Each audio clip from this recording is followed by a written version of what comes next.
नमस्कार साथियों, मैं जनेब शेख तिवारी रक्षा एकेडमी की तरफ से आपका हार्दिक स्वागत करता हूं। आज की क्लास में एक बार फिर हम जुड़ रहे हैं विविध बाय मैप के द्वारा कि जो भी हम विविध के टॉपिक्स हैं यूनिट 7, यूनिट 9, यूनिट 8 या पूरे आपके प्रीलिम्स में उन सभी यूनिट्स में से जिन जिन बातों को हम मैप के माध्यम से पढ़ सकते हैं, समझ सकते हैं, सीख सकते हैं, उनको आज हम डिस्कस करते हैं शाम को 4 बजे। किसके साथ? मेरे साथ। तो अब आज हम जो डिस्कस करने वाले हैं वो प्रमुख अंतरिक्ष केंद्र डिस्कस करने वाले हैं।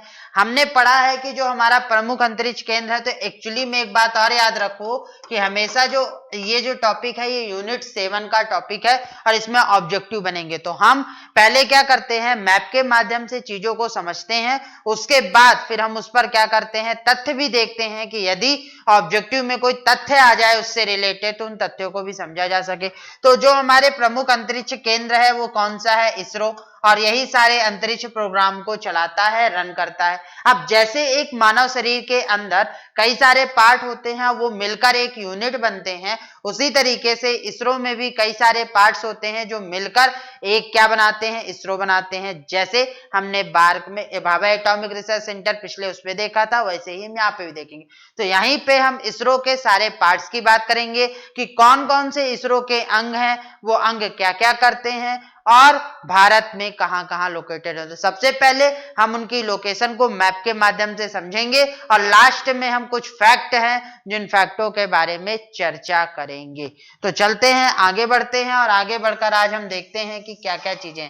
सबसे पहले मैं मैप को जूम कर देता हूं जिससे आपको चीजें दिखें, समझ में आए और आप ध्यान दे सको। तो जैसे ही मैंने मैप को जूम किया तो अब सबसे पहला सवाल ये उठता है कि हम मैप को पढ़ते कैसे हैं। तो मैप को पढ़ने के लिए मैं हर बार बार सिखाता रहता हूं कि मैप को आपको क्या करना है, 4 भागों में डिवाइड कर देना है। जब आप मैप को 4 भागों में डिवाइड करते हो तो 4 भागों में एक तो ऊपर की तरफ नॉर्थ, नीचे की तरफ साउथ, इधर इस तरफ ईस्ट और इधर क्या होता है? वेस्ट होता है। दूसरी बात, मैप को पढ़ते समय हम उसे किस डायरेक्शन में पढ़ते हैं? क्लॉकवाइज में पढ़ते हैं। क्लॉकवाइज में मैप को पढ़ने का कारण ये होता है कि हम हमेशा बचपन से सारी चीजें किस पे देखते आते हैं? क्लॉकवाइज में। हम घड़ी भी मिलाते हैं तो क्लॉकवाइज मिलाते हैं। तो उसी वजह से यहाँ पर जो चीजें हैं वो क्या है कि आपको ये जो क्लास मतलब पढ़ना है मैप को, वो कैसे पढ़ना है? क्लॉकवाइज डायरेक्शन में पढ़ना है। अब हमने ये पढ़ लिया, हमने ये देख लिया कि क्या क्या पढ़ सकते हैं, हमने ये देख लिया कि हमें मैप में किस तरीके से पढ़ना है। तो अब हम आगे चलते हैं और आगे बढ़ने से पहले आपसे एक बात है कि यदि आप चैनल से पहली बार जुड़ रहे हो, पहली बार मेरी वीडियो देख रहे हो, तो आप चैनल को सब्सक्राइब करना बिल्कुल भी मत भूलना, जिससे आपको लगातार और भी अच्छी अच्छी क्लासेस मिलते रहें और आप उनको देखकर सीखते चले जाओ और अपने एमपीपीएससी के पेपर को निकालते चले जाओ। और तीसरा, यदि आप पहले से देख रहे हो और मेरी मेहनत सफल है तो आप उसको लाइक करना, ज्यादा से ज्यादा लोगों को शेयर भी करना और बताना। और जो मैप आप यहां पर देख रहे हो, उस मैप को पढ़ने के लिए या उस मैप को देखने के लिए आपको नोट्स चाहिए तो आपको रक्षा एकेडमी का ऐप डाउनलोड करना पड़ेगा। उस ऐप में ही आपको सारे नोट्स मिलेंगे, तो वहां पर जाना पड़ेगा। और मेरी या रक्षा एकेडमी से जुड़ी सारी जानकारी के लिए आपको हमारा रक्षा एकेडमी का टेलीग्राम चैनल भी ज्वाइन करना होगा।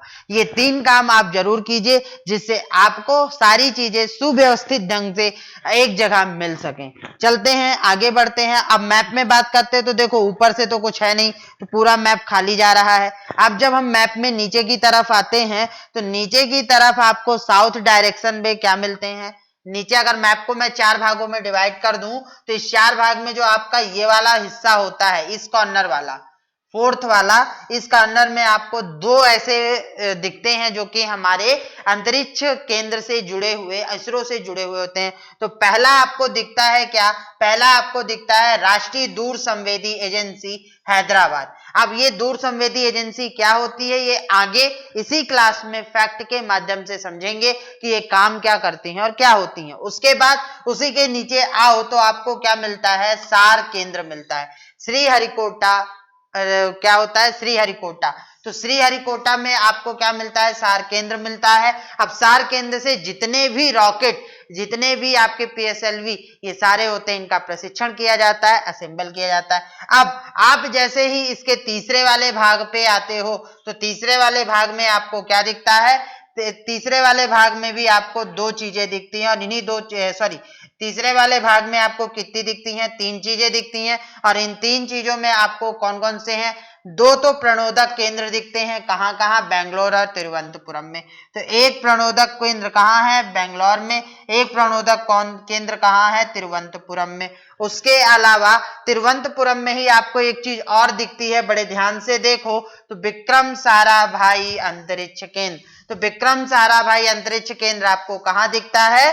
तिरुवनंतपुरम में दिखता है। तो अब आपको चीजें समझना है और जो आपका सवाल होता है कि विविध को हम कहाँ से पढ़ें, किस प्रकार से पढ़ें, तो उसके लिए आपको मैप के माध्यम से सिर्फ एक जगह पढ़ना है, रक्षा एकेडमी के एप्लीकेशन पे। और उसके अलावा हमारे जो कोर्सेज चल रहे हैं, जब आप रक्षा एकेडमी ऐप डाउनलोड करोगे, आपको और बेहतर तरीके से तैयारी करनी है तो आप हमारे कोर्सेज को भी खरीद सकते हो, जो कि अभी ऑफर पीरियड पे चल रहे हैं और कुछ ही सीट बची है। हमारा 15,000 का जो pre plus mains plus interview का साल भर का कोर्स है, उस कोर्स की कीमत अभी ऑफर में सिर्फ 9,999 रुपए है। तो अभी भी अगर आपको ऐसा लगता है तो आप इस कोर्स को, अगर आपको तैयारी करना है और हमारे साथ जुड़कर तैयारी करना है, तो आप इस कोर्स को खरीद सकते हो। उसके अलावा 999 में मेरा यूनिट 9 का भी कोर्स चल रहा है, अगर आप उसको लेना चाहते हो तो उसे भी ले सकते हो।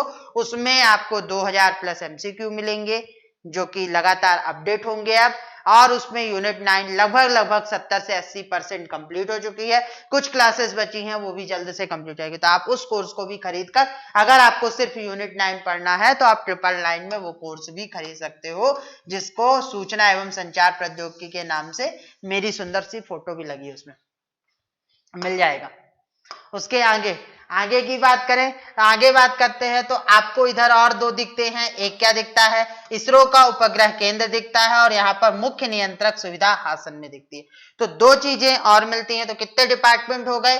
पहला डिपार्टमेंट हो गया राष्ट्रीय दूर संवेदी एजेंसी हैदराबाद में, दूसरा डिपार्टमेंट हो गया सार केंद्र श्री हरिकोटा में, तीसरा डिपार्टमेंट हो गया प्रणोदक केंद्र जो बेंगलोर और तिरुवनंतपुरम में है, चौथा यही हो गया तिरुवनंतपुरम में विक्रम साराभाई अंतरिक्ष केंद्र। उसके बाद पांचवा हो गया आपका उपग्रह केंद्र इसरो का, और छठवां हो गया मुख्य नियंत्रक सुविधा हासन में। उसके बाद आगे बढ़ते हैं तो आपको अहमदाबाद में भी दो चीजें दिखती हैं। कौन सी दो चीजें दिखती हैं? अहमदाबाद कहाँ है? गुजरात में। और ये दो चीजें आपको कौन कौन सी दिखती हैं? ये दिखती हैं आपको, एक भौतिक अनुसंधान प्रयोगशाला, एक अंतरिक्ष उपयोग केंद्र। तो ये थे आपके इसरो के पार्ट, और यही सारी चीजें मिलकर क्या बनाती हैं? इसरो बनाती हैं। और दूसरा, इसरो का मेन ऑफिस, इसरो उपग्रह केंद्र कहाँ है? बेंगलोर में। तो इसरो का ऑफिस कहाँ मानोगे? बेंगलोर में।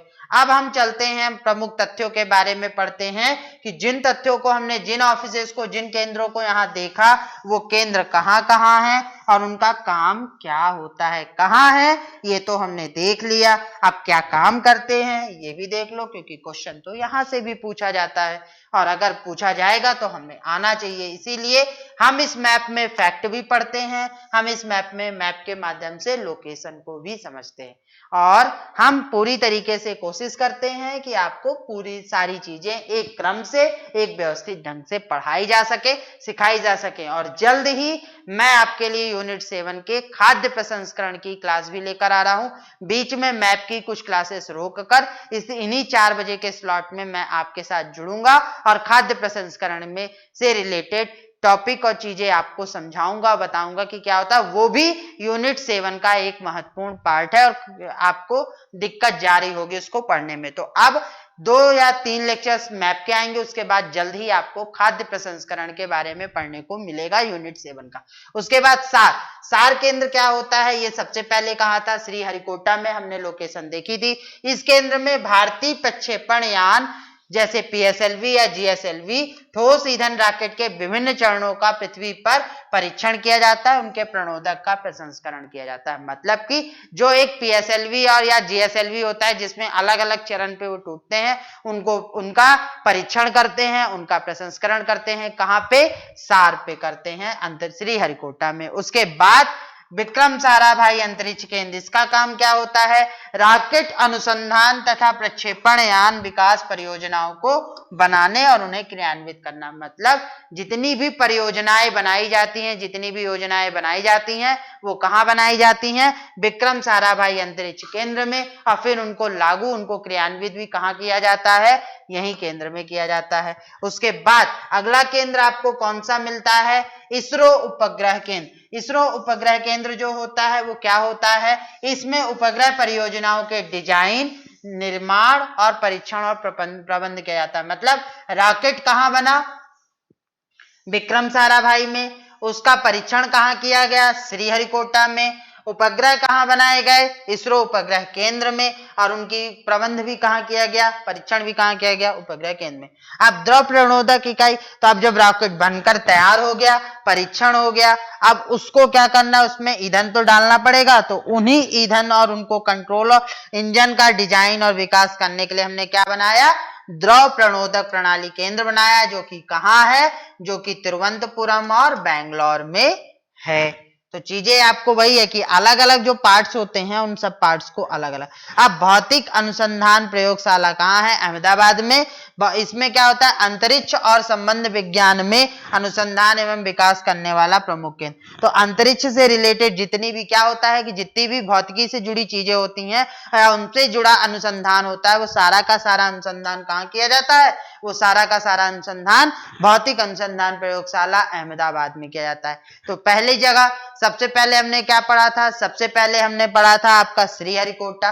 श्रीहरिकोटा में बीएसएलवी, जीएसएलवी का परीक्षण किया गया, उनके विभिन्न चरणों का निर्माण किया गया। उसके नीचे आए विक्रम साराभाई में, तो योजनाओं का क्रियान्वयन करना, योजनाएं बनाना कहाँ हुई? विक्रम साराभाई में। उसके बाद जब हम तीसरे नंबर पर आए तो तीसरे नंबर पे हमें मिली द्रव प्रणोदक इकाइयां। तो द्रव प्रणोदक इकाइयों में हमने क्या किया? वहां पे इंजन बनाना रॉकेट का, उनका अनुसंधान करना, वो सारी चीजें, और ईंधन बनना हुआ।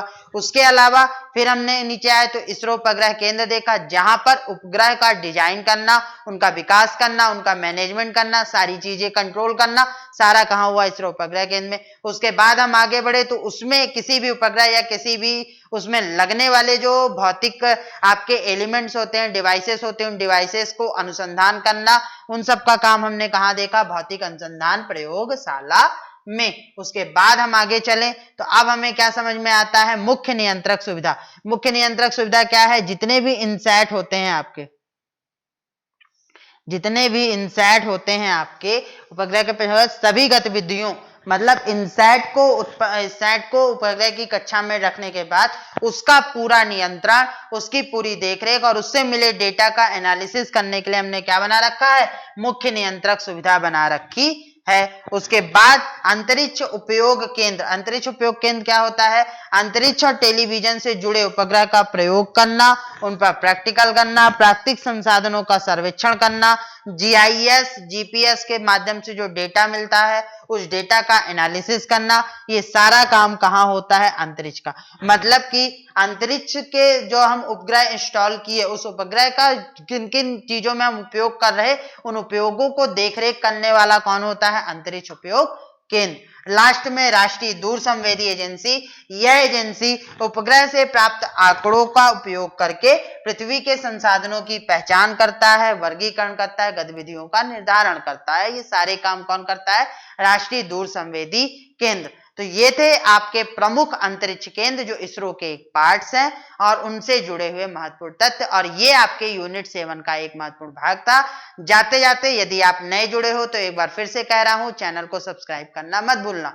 नोट्स के लिए रक्षा एकेडमी को डाउनलोड करना मत भूलना, और से अधिक जानकारी लेने के लिए आप टेलीग्राम चैनल को सब्सक्राइब करना बिल्कुल भी मत भूलना। ये 3 काम आपको करना है। और लास्ट में यदि मेरा अच्छा सा चेहरा और वीडियो पसंद आ रही है तो वीडियो को लाइक करना भी मत भूलना। धन्यवाद।